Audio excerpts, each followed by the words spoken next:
મિત્રો, ગુજરાત નાણાકીય નિયમો એના વિડીયો આપ જોઈ રહ્યા છો. નિયમ 14 સુધી અગાઉ મેં વિડીયો મૂકેલા છે. આજે નિયમ 15 થી 19 કરારના સિદ્ધાંતો એની વિગતે ચર્ચા કરીએ. કોઈ પણ કચેરીમાં આઉટસોર્સથી કામગીરી સોંપવાની હોય, કોઈ સોફ્ટવેર બનાવવાનું હોય, અથવા કોઈ પણ કામ કોન્ટ્રાક્ટથી આપવાનું હોય કે એજન્સી થ્રુ મેન પાવર કે વાહનો કરારથી લેવાના હોય, તો કરાર કરતી વખતે કઈ બાબતો ધ્યાનમાં રાખવી એ જે તે કરારને અનુરૂપ એની શરતો નક્કી કરવાની થાય. પરંતુ અહીં નાણાકીય નિયમોમાં કોઈ પણ કામનો કરાર હોય પણ કેટલીક કોમન શરતો રાખવી જરૂરી છે, જેથી કોન્ટ્રાક્ટર પક્ષે અને કચેરી પક્ષે ઓછામાં ઓછા વિવાદ થાય અને બિનજરૂરી કોન્ટ્રાક્ટર સાથેનો સંઘર્ષ ટાળી શકાય. તો આપણે સમજીએ કરારના સિદ્ધાંતો. કરારની મુદ્દત ચોક્કસ અને સ્પષ્ટ હોવી જોઈએ. તેમાં ખોટા અર્થઘટનને અવકાશ ન રહેવો જોઈએ. મિત્રો, કોઈ પણ કામ આપણે કોઈને સોંપીએ છીએ તો એની કોઈ મુદ્દત હોય કે આ તારીખે કામ શરૂ કરવાનું અને આ તારીખે કામ પૂરું કરવાનું. ઘણીવાર ઘણા એવી અસ્પષ્ટ મુદ્દત રાખતા હોય છે કે પ્રથમ વરસાદ થાય તે પહેલાં કામ પૂરું કરવું. મિત્રો, આવી શરત રાખી શકાય નહીં. અથવા ઘણીવાર એવું કહેવામાં આવે કે નાણાકીય વર્ષના અંતે કામ પૂરું કરવું. નાણાકીય વર્ષ ઘણા બધા છે. 1 એપ્રિલથી શરૂ થાય છે. એશિયન ડેવલપમેન્ટ બેંકનું નાણાકીય વર્ષ 1 જાન્યુઆરીથી શરૂ થાય છે. વર્લ્ડ બેંકનું નાણાકીય વર્ષ 1 જુલાઈથી શરૂ થાય છે. આપણું સંવત વર્ષ કારતક સુદ એકમથી શરૂ થાય છે. તો કયું નાણાકીય વર્ષ ખોટા અર્થઘટનો ન થાય એના કરતાં એવું સ્પષ્ટ લખવું જોઈએ કે ભાઈ 31/3/26ના રોજ કામ પૂરું કરવું, જેથી કોઈ ખોટું અર્થઘટન કરી અને એનો લાભ ન ઉઠાવે. કરારમાં ધોરણસરના ફોર્મનો ઉપયોગ કરવો. હવે દર વર્ષે એક જ કામ આપણે કરારના ધોરણે સોંપતા હોઈએ તો એક સ્ટાન્ડર્ડ ફોર્મ બનાવી દેવું, જેથી કોઈ મહત્વની શરત લખવાની રહી ન જાય. અને જો ગત વર્ષના અનુભવના આધારે એવું જણાય કે કોઈ શરતો રદ કરવી જરૂરી છે તો એના પર ચોકડી મારી દેવી, અને કોઈ નવી શરતો ઉમેરવી છે તો એ ઉમેરી શકાય. પણ એક સ્ટાન્ડર્ડ ફોર્મ બનાવી રાખવું. માનો કે કચેરીની સફાઈનો આપણે દર વર્ષે કોન્ટ્રાક્ટ આપતા હોઈએ તો એક સ્ટાન્ડર્ડ ફોર્મ કરારની શરતોનું બનાવેલું હોય તો મહત્વની કોઈ શરત ઉમેરવાની રહી જશે નહીં. કરારમાં ધોરણસરના ફોર્મનો ઉપયોગ શક્ય ના હોય તો નવા ફોર્મ તૈયાર કરવા અને નાણાં વિભાગ અને કાયદા વિભાગની સલાહ લેવી. હવે કેટલીક વાર કામનો પ્રકાર બદલાય એટલે સ્ટાન્ડર્ડ ફોર્મ ન ચાલે. દાખલા તરીકે આપણે આગળ વાત કરી કે કચેરીની સફાઈ માટેના કરારનું આપણે એક સ્ટાન્ડર્ડ ફોર્મ બનાવી દીધું છે, પરંતુ હવે આપણે કચેરીના કામગીરીનું એક સોફ્ટવેર બનાવવાનો કરાર કરવો છે, તો એ સફાઈવાળું ફોર્મ એમાં નહીં ચાલે. તો નવું ફોર્મ તૈયાર કરવું, અને નવા ફોર્મમાં નાણાકીય દ્રષ્ટિએ કોઈ નુકસાન થતું નથી, કાયદાકીય રીતે ખોટું અર્થઘટન થતું નથી. એ માટે એ નવું ફોર્મ તૈયાર કરી નાણાં વિભાગ અને કાયદા વિભાગની સલાહ લેવી. ટેન્ડર ભરનારની નાણાકીય સ્થિતિ પણ લક્ષમાં લેવી. આપણે કોન્ટ્રાક્ટરને એડવાન્સ આપવાની મનાઈ છે, તો ઇનિશિયલ ઇન્વેસ્ટમેન્ટ કરી શકે, કામ શરૂ કરવા પૂરતા એની પાસે પૈસા છે કે કેમ, એ માટે એની આર્થિક સ્થિતિ કામ શરૂ કરતા પહેલાં જાણી લેવી. અને કામનો એક ભાગ પૂરો કરે, બિલ રજૂ કરે એટલે આપણે એને પેમેન્ટ કરીએ અને પછી એ જ પૈસાથી બીજો ભાગ કરે, પણ એડવાન્સ આપવાની મનાઈ છે. અપવાદરૂપ કેસો સિવાય કરાર પર સહી સિક્કા ન થાય ત્યાં સુધી કામગીરી શરૂ ન કરાવવી. હવે ઘણીવાર ઘણા બધા અધિકારી એવા ઉતાવળથી કામ કરવાવાળા હોય છે કે કરારનો મુસદ્દો તૈયાર થઈ ગયો, કોન્ટ્રાક્ટરને વંચાવી પણ લીધો અને કોન્ટ્રાક્ટર બધી શરતો સાથે સંમત પણ છે. પછી અધિકારી એવી રજૂઆત કરે છે, કોન્ટ્રાક્ટરને કહે છે કે તમે કામ શરૂ કરી દો, પરંતુ આ મુસદ્દો મારે મારા બોસ પાસે એપ્રૂવ કરાવવાનો છે અને બોસ એપ્રૂવ કરે એટલે આપણે સહીઓ કરી દઈશું. તો એવું કરી શકાય નહીં. માનો કે ઉપલા અધિકારીએ કોઈ શરતમાં ફેરફાર કર્યા, કોઈ નવી શરતો ઉમેરી અને પછી કોન્ટ્રાક્ટરે કામ શરૂ કર્યા પછી તમે એની સહી લેવા જશો તો એ સહી કરવા તૈયાર નહીં થાય કે તમે મને વંચાવ્યો તો, એમાં તો શરતો બદલાઈ ગઈ છે. તો બિનજરૂરી વિવાદ ટાળવા બંને પક્ષકારોના એટલે કે કોન્ટ્રાક્ટરના અને અધિકારીના સહી સિક્કા ન થાય ત્યાં સુધી કામગીરી શરૂ કરવાની સૂચના ન આપવી. કોન્ટ્રાક્ટરને સરકારી મિલકત સોંપવામાં આવી હોય તો મિલકતના ઉપયોગ બદલ ભાડું તથા સલામતીની જોગવાઈ કરવી. જો કોન્ટ્રાક્ટરને આપણી કચેરીના સાધનો, યંત્રો, વાહનો કે ગોડાઉન વાપરવા માટેની સૂચના આપી હોય તો આપણે એનું ભાડું લઈશું કે નહીં લઈએ, અને જો એ વસ્તુ વાપરતા બગડી જશે તો એ રિપેર કરવાની, એની સલામતીની જવાબદારી કોની રહેશે એનો ઉલ્લેખ પણ કરારમાં કરવો જોઈએ. મિત્રો, લાંબા ગાળાના જે કરારો હોય 5 વર્ષથી વધુ મુદ્દતના, ઘણીવાર કોન્ટ્રાક્ટર શરૂઆતમાં 1-2 વર્ષ સારી રીતે કામ કરશે, સમયસર સેવા આપશે, ગુણવત્તાવાળી સેવા આપશે, પણ પછી એને એવું ફીલ થાય છે કે મારી જોડે 10 વર્ષનો કરાર કરીને બેઠા છે, મને દૂર તો કરી શકવાના નથી, એટલે નહીં ગુણવત્તા જાળવે, નહીં સમય મર્યાદા જાળવે અને આપણે દરરોજ એની જોડે ચર્ચા વિચારણા કે માથાકૂટ કરવાની થશે. તો એક બિનશરતી જોગવાઈ રાખવી કે સરકાર એને વ્યાજબી સમયની નોટિસ આપી અને ગમે ત્યારે કરાર રદ કરી શકશે. આ નોટિસનો સમયગાળો 6 માસથી વધુ ન હોવો જોઈએ. કોન્ટ્રાક્ટર પક્ષે થયેલ કસૂર બદલ નક્કી કરેલ નુકસાનની વસૂલાત માટે પણ જોગવાઈ કરવી. હવે કોન્ટ્રાક્ટર આપણી કચેરીમાં કામ કરતા હોય ત્યારે જો એ સાવચેતીપૂર્વક કામ ન કરે ને કચેરીની અન્ય માલ મિલકતને નુકસાન પહોંચાડે તો એ નુકસાન પણ એણે ભરપાઈ કરવાનું રહેશે, એવી પણ એક શરત રાખવી જોઈએ, જેથી કોન્ટ્રાક્ટર સાચવીને કામ કરે, સલામતીપૂર્વક કામ કરે. ખર્ચ ઉપરાંત નફાના કરાર કરવાનું ટાળવું.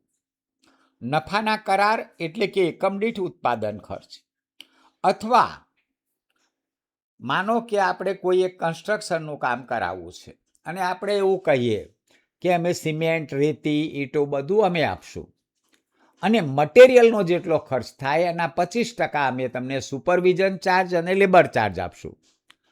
તો ત્યાં ખર્ચ ઉપર નફાનો કરાર થયો કે જેટલો ખર્ચ થાય એના 25% આપવાના છે.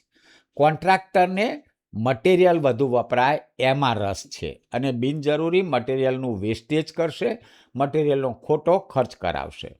તો શક્ય હોય ત્યાં સુધી એવા નફાના કરાર ન કરવા જોઈએ, પરંતુ કામની અંદાજિત કિંમત નક્કી કરી એસ્ટિમેટેડ કોસ્ટના આધારે કામ સોંપવું જોઈએ.